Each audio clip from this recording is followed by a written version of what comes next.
Trans Talk 2024. This is Transpavians podcast show. We're in the Ecobahn shed, as most of you can see that's listening in or watching in. Listening in, you might hear some echoes and some other noises from the shed. We're talking device history and bicycle history. I'm joined with Harold Zampt from Polar. I've got my Polar heart rate belt lying here, hanging over my stand.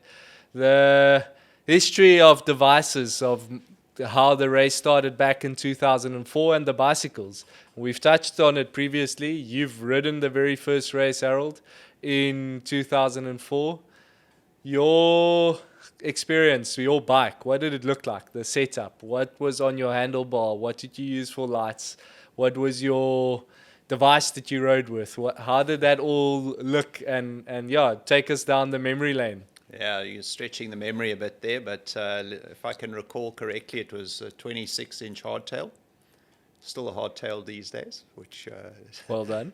far and few between. And what I distinctly remember on the light side of things is a front hub dynamo that we were using. Extremely heavy, but it did work. So impressive. Those are sort of things that we were riding, and I think a lot of us went into that event knowing very little of what we were in for, and just hopefully got some tips from some adventure racing guys. I had one in my team, so that was quite helpful. And as far as technology and devices were concerned, or technology was concerned for the race itself, I think we didn't even have units with GPS on them at that stage. They were just starting to come into certain products, but basically riding on heart rate, making sure that the heart rate was not too high in the start, pacing ourselves over this long distance, and possibly just basic bike computer functions, how far you'd gone and what the heart rate was. So a lot has changed since then. Obviously, technology has changed. Technology has improved to a certain extent, given us new ways of measuring things, GPS, integrated GPS, all the products now Bluetooth compatible, downloading onto your mobile phone, your computer. So a lot has changed since then. Whether we've got any faster, well, we can debate that. Yeah, I think that's part of a question what I want to ask is, do you think the tech of today, and maybe that's more relevant on the bicycle itself, is has the experience improved only, or have our times improved?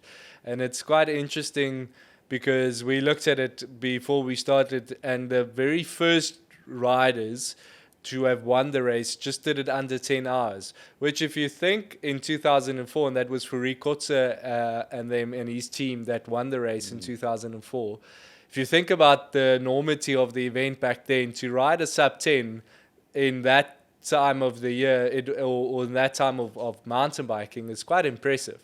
And the winners sometimes, if the weather is foul, that's still our winning time around there. It's now subsequently gone way down to under 8 hours as winning time. So it's interesting to know, did the tech really make us faster, or did we just complicate our lives?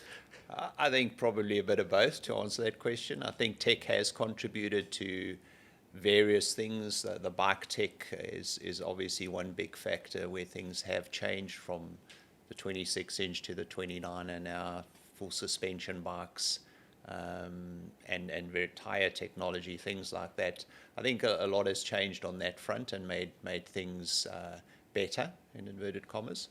I think what we also need to recognize is that certain principles, possibly on the training front, have not changed that much.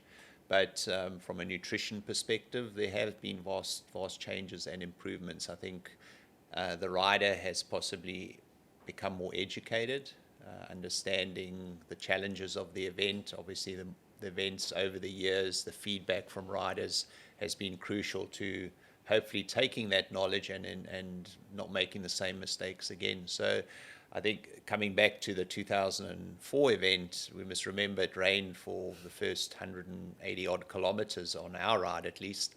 So that finishing time for the first time is exceptional.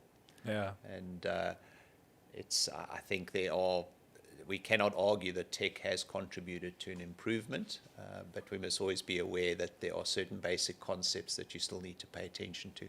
Yeah, exactly. What are then the next element in those years? You said GPS just started to come in, but also the navigation of Trans from the onset, from the very first year, it was never a marked route, and it's always been a self-navigating race. Back then, Vickers also then printed his maps. He shared with us in a previous episode that he had his little notebook in the very first recce that he did and made like the turns, and then he developed a little strip map. You rode with that. Yeah, we had to. We had no choice because we obviously didn't have any sort of route guidance on products or on devices on the handlebars, and you had to make sure you didn't get lost. And the strip map was incredibly helpful in that regard, and quite a few events during that time implemented that sort of strip map scenario, and I think it made things quite interesting and just another factor to pay attention to. And fast forward to 2024, 20 years down the line, talk us through the navigational side of the race now. The devices we have on our handlebars, on our wrists, literally can now also battery runtime. Like, I think when we started these Trans talks, that was the other debate was, yes, you could have navigation, but it didn't last the journey. Exactly. So, yeah, obviously now you can load a GPX file onto most devices and follow that route. And no one should get lost, but people still get lost. As you say, batteries might run out, devices might fail for whatever reason. But generally, I think it has become a lot easier from that perspective. The device, the technology on the battery side in a lot of these devices, every couple of years takes another step up. Batteries last longer, even with all the functionality on. So that has changed. I remember carrying battery packs in some of the years to make sure you could recharge your devices on the way, to make sure you didn't get lost. So I think, technology has played its role in a change. Some of us might say it makes it more interesting if we didn't have that technology to see how we would get through the event. But nonetheless, I think it has played a crucial role. Battery life, even on the lights, if we're talking battery, yes, the lights have improved. I remember the years where you're carrying 3-4 lights to change over all the time because your batteries would simply run out, and now you've got the extreme lights that last virtually the whole event. You carry one battery and that's it. And you don't need to worry about the rest. So a lot has changed. Yeah, and it has made it a bit easier, let's be honest. Yeah, it has, definitely. I still take my hat off for you riding Trans with a hardtail. I believe it's a soft tail only race, especially for that first 100 Ks.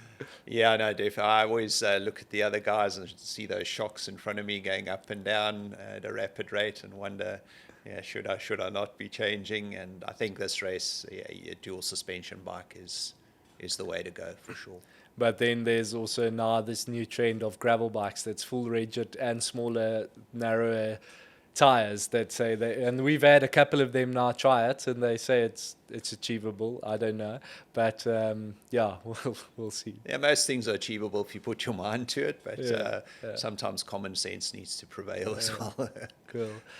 All right, so I think out of that point of view for this episode, how technology has changed, we'll also dive in more in the future episodes with what is available from Polar on your wrist and what can be done in terms of helping you and the tools that's available to train and to function better in the race. So thanks for joining us for this episode.